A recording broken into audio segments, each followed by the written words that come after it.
ಭಾಗ್ಯದ ಲಕ್ಷ್ಮೀ ಬಾರಮ್ಮ,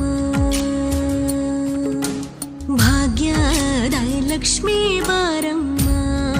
ನಮ್ಮಮ್ಮನಿ ಸೌಭಾಗ್ಯದ ಲಕ್ಷ್ಮೀ ಬಾರಮ್ಮ,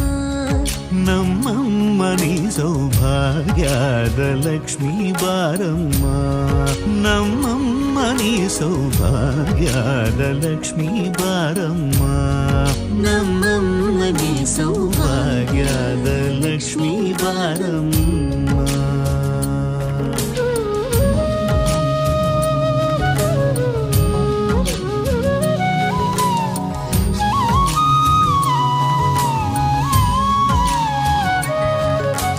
ಹೆಜ್ಜೆಯ ಮೇಲೆ ಹೆಜ್ಜೆಯ ನಿಕ್ಕುತ ಗೆಜ್ಜ ಕಾಲ್ಗಳ ಧ್ವನಿಯ ಮಾಡುತ್ತ ಸಜ್ಜನ ಸಾಧು ಪೂಜೆಯ ವೇಳೆಗೆ ಮಜ್ಜಿಗೆಯೊಳಗಿನ ಬೆಳ್ಳ